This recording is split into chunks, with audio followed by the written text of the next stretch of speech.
അസ്സലാമു അലൈക്കും വറഹ്മത്തുള്ളാഹി തആല വബറകാതുഹു. ബിസ്മില്ലാഹ് അൽഹംദുലില്ലാഹ് വസ്സലാത്തു വസ്സലാമു അലാ റസൂലില്ലാഹ് വഅലാ ആലിഹി വസ്വഹ്ബിഹി അജ്മഈൻ അമ്മാ ബഅദ്. ബഹുമാനാദരവുകൾ നിറഞ്ഞ പണ്ഡിത ശ്രേഷ്ഠരെ, SSFൻ്റെ കർമ്മധീരരായ പ്രവർത്തകരെ, സർഗവസന്തം പൂമഴയായി പാടിയും പറഞ്ഞും വരച്ചും രചിച്ചും പെയ്തൊഴിയുന്ന സാഹിത്യോത്സവിൻ്റെ ഈ വേദിയിൽ യുദ്ധമൊരിക്കലും സമാധാനം കൊണ്ടുവരികയില്ല എന്ന കാലിക പ്രസിദ്ധമായ വിഷയത്തെ അധികരിച്ച് അല്പം നിങ്ങളുമായി സംവദിക്കാൻ ഞാൻ ആഗ്രഹിക്കുകയാണ്. നാഥൻ തുണക്കട്ടെ, ആമീൻ. നിലവിലെ സാഹചര്യം നാം ഇന്ന് പരിശോധിക്കുകയാണെങ്കിൽ ഇസ്രായേലിൻ്റെ ക്രൂര നരമേധങ്ങൾ പലസ്തീനിലെ പാവപ്പെട്ട പിഞ്ചു കുഞ്ഞുങ്ങളെ പോലും അതിക്രൂരമായി പിച്ചി ചീന്തുന്ന അല്ലെങ്കിൽ കൊല ചെയ്യുന്ന ഒരു സാഹചര്യത്തിലാണ് നാം ഇന്ന് ജീവിക്കുന്നത്.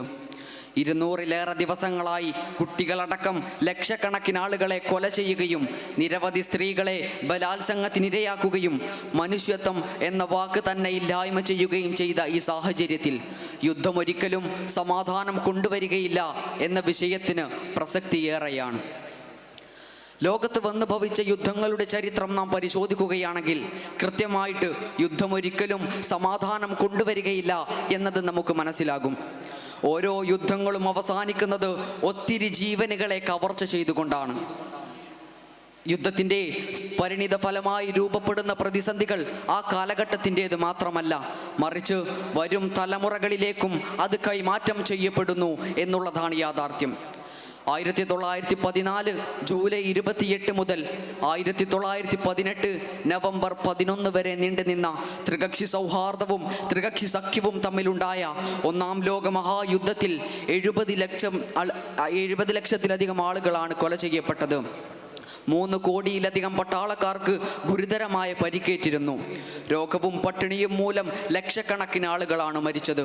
എത്രയോ നഗരങ്ങളും ജനപദങ്ങളും നാമാവിശേഷമാവുകയും കൃഷിയും സമ്പദ് വ്യവസ്ഥയും തകരുകയും ചെയ്തു. ഇതെല്ലാമായിരുന്നു ഒന്നാം ലോക മഹായുദ്ധത്തിൻ്റെ ബാക്കി പത്രങ്ങൾ. രണ്ടാം ലോക മഹായുദ്ധത്തെക്കുറിച്ച് വിശേഷിപ്പിക്കാനാവുക മാനവ ചരിത്രത്തിലെ ഏറ്റവും ക്രൂരവും ഭയാനകവുമായ നരഹത്യ എന്നു തന്നെയാണ്. സമാധാനത്തിന് വേണ്ടിയായിരുന്നുവത്രേ രണ്ടാം ലോക മഹായുദ്ധം.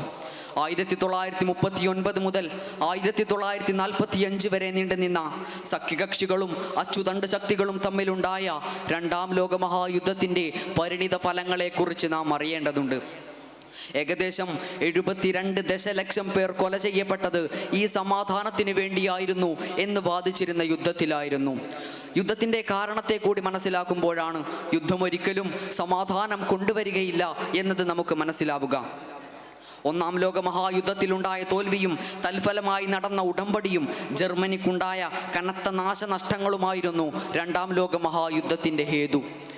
ലോകമഹായുദ്ധങ്ങളുടെ അന്ത്യം അമേരിക്ക ജപ്പാനിലെ ഹിരോഷിമയിലും നാഗസാക്കിയിലും വർഷിച്ച ലിറ്റിൽ ബോയ്, ഫാറ്റ് മാൻ എന്നീ 2 ആറ്റം ബോംബുകളിലായിരുന്നു. അതിൻ്റെ പരിണിത ഫലങ്ങൾ ഇന്നും ജപ്പാൻ അനുഭവിച്ചു കൊണ്ടിരിക്കുകയാണ്.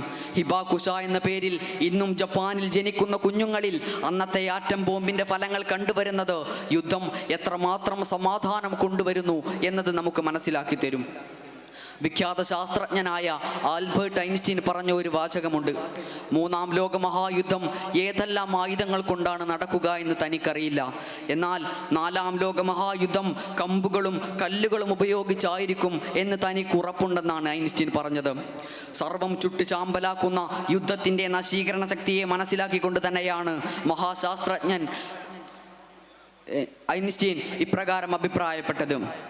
സെറ്റുലാൻ അലക്സിവിച്ചിൻ്റെ ദി അൺവുമൺലി ഫേസ് ഓഫ് വാർ എന്ന പുസ്തകത്തിൽ രണ്ടാം ലോക മഹായുദ്ധകാലത്ത് റഷ്യയിലെ സ്ത്രീകൾ നേരിടേണ്ടി വന്ന യുദ്ധക്കെടുതികളെക്കുറിച്ച് വ്യക്തമായി വിവരിക്കുന്നുണ്ട്.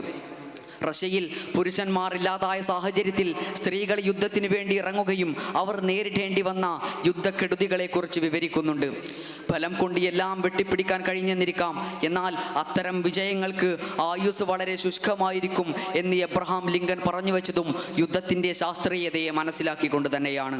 യുദ്ധങ്ങൾക്കൊരിക്കലും സമാധാനത്തിൻ്റെ ഒലിവിലുകൾ പിടിക്കാനാവില്ല. പുതിയ കാലത്ത് തങ്ങളുടെ കാരണങ്ങളായി സമാധാനത്തെ കൊണ്ടുവരാൻ ശ്രമിക്കുന്നവർ തീർച്ചയായും ജനങ്ങളെ കുഞ്ഞുങ്ങളെ വിഡ്ഢികളാക്കാൻ ശ്രമിക്കുന്നവരാണ്. പിഞ്ചു കുഞ്ഞുങ്ങളുടെ തല ഛേദിക്കപ്പെട്ട സ്ത്രീകളെ ബലാത്സംഗം ചെയ്യുന്നിടത്തെങ്ങനെ സമാധാനത്തിൻ്റെ വെള്ളരി പ്രാവുകൾ പറക്കും? വാക്കുകൾ ഉപസംഹരിക്കുന്നു. വആഖിറു ദഅ്വാന അനിൽ ഹംദുലില്ലാഹി റബ്ബിൽ ആലമീൻ. അസ്സലാമു അലൈക്കും വറഹ്മത്തുള്ളാഹി തആല വബറകാതുഹു.